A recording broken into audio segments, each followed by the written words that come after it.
मुंगेरी लाल के हसीन सपनों को देखने की प्रधानमंत्री जी को आदत हो गई है। जिस तरीके से वो 2014 से जुमलेबाजी कर रहे हैं और अपने सारे जुमलों को सच मान रहे हैं, उन्हें तो लगता है कि उन्होंने 15-15 लाख रुपए भी सारी गरीब जनता को दे दिए हैं, देश की जनता को। उन्हें तो लगता है कि 2 करोड़ रोजगार यानी 22 करोड़ रोजगार वो अभी तक दे चुके हैं। उन्हें तो लगता है कि आज की डेट में डोनाल्ड ट्रंप अमेरिका के राष्ट्रपति नहीं, अमेरिका के राष्ट्रपति वो स्वयं है। तो इन सपनों को देखने से कोई नहीं रोक सकता। प्रधानमंत्री जी, सपनों से निकलिए।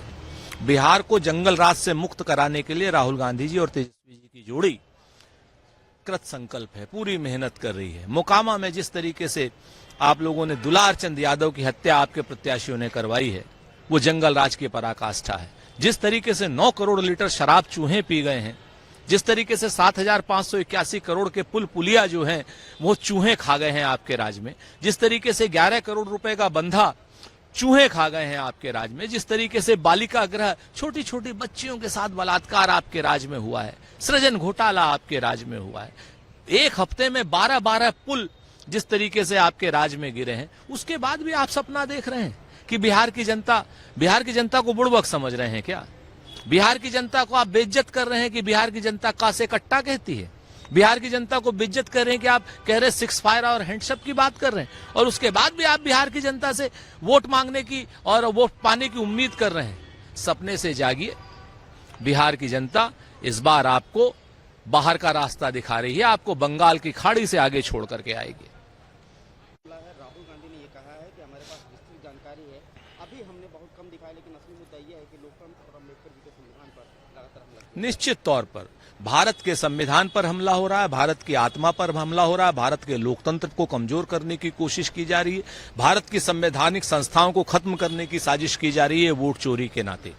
हमारा देश के युवा के पास जो सबसे पहला अधिकार आता है वो वोट देने का आता है। अगर उसकी ही वोट चोरी हो जाए, और वोट चोरी का तो खुला प्रमाण इस बार मिला है, जैसे राकेश सिन्हा दिल्ली में भी वोट देते हैं, बिहार में भी वोट देते हैं, आगे कंबल ओढ़ करके क्या बंगाल में भी वोट देंगे।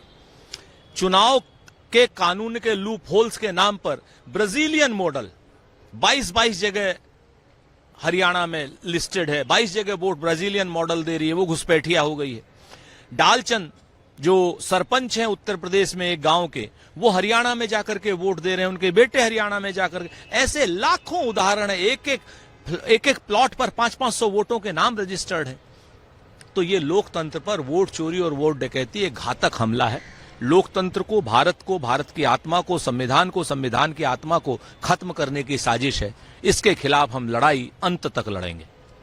उन्होंने आरोप लगाया कि अमित शाह पटना में गुप्त बैठकें करते हैं, लिफ्ट में सीसीटीवी में कागज चिपका दिए जाते हैं, वहां अधिकारियों के साथ बैठकें। तो इसमें क्या बुरा कहा? उन्होंने तो प्रमाण के साथ कहा है, उस होटल में कहा है। और ये तो अब अमित शाह जी को जवाब देना होगा, भारतीय जनता पार्टी को जवाब देना पड़ेगा कि आखिर कंबल ओढ़ करके आप किससे मिलने जा रहे थे? आखिर क्या जरूरत थी सीसीटीवी कैमरे में जो है कागज चिपकाने की? क्योंकि आपकी फोटो ना आ जाए, या आप किसी गैर मामूली आदमी से मिलने जा रहे थे, या किसी चोर उचक्के से मिलने जा रहे थे, बदमाश से मिलने जा रहे थे, आतंकी से मिलने जा रहे थे?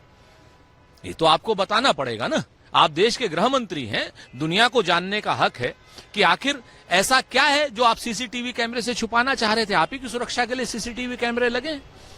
तो अमित शाह जी को इन सारी बातों का, पवन खेड़ा जी के आरोपों का जवाब देना चाहिए। और देश के गृह मंत्री हैं, उनकी सुरक्षा के लिए हम भी चिंतित हैं। ऐसा तो नहीं कि वो ऐसे लोगों से मिलने जा रहे हो जिनका चेहरा समाज में बड़ा विकृत हो, कुरूप हो। ये सारी बातों का जवाब अमित शाह जी को देना चाहिए। प्रियंका का तुलना एक शराबी पति से की है, अत्याचारी पति से की है। उन्होंने बोला कि अगर शराबी पति साड़ी लाए तो धोखा मत खाना, 10 साल से तुम्हें पीट रहा है, उसके दिखावे में मत आओ। बिल्कुल सही कहा प्रियंका गांधी जी ने। और ये बात, इस तरीके को उदाहरण वही लोग दे सकते हैं जिनके पास अपने परिवार होते हैं।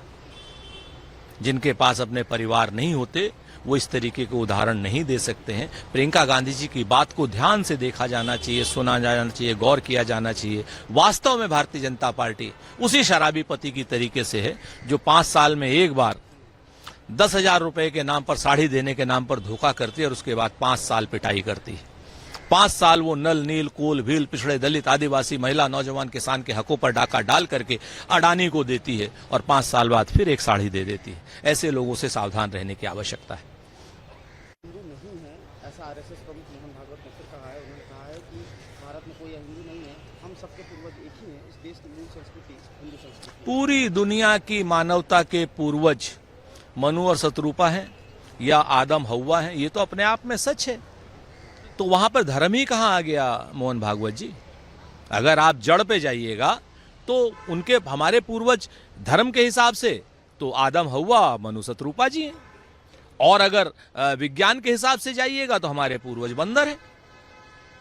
तो आप क्या कहना चाहते हैं? क्या आप कहना चाहते हैं कि इतिहास में जाकर के वर्तमान की समस्याओं को और बढ़ाइए या खत्म कीजिए? आज की डेट में वर्तमान में जो सनातन धर्म और हिंदू धर्म की कुरीतियां हैं उस पर आप क्या कर रहे हैं?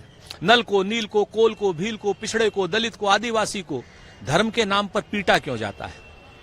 धर्म के नाम पर उसके मुंह पर पेशाब क्यों किया जाता है? धर्म के नाम पर उससे पेशाब क्यों चटवाया जाता है? इन बातों का जवाब आप दीजिए। उनको मंदिर में जाने की अनुमति नहीं होती है। आरएसएस का कोई प्रमुख दलित जाति का नहीं बन सकता है। कोई महिला भारतीय जनता पार्टी की अभी तक अध्यक्ष क्यों नहीं है? इन सबके अधिकार देने की जगह आप कभी इतिहास की बातें करने लगते हैं, कभी आप भूगोल की, और कभी आप भविष्य की बातें करने लगते हैं।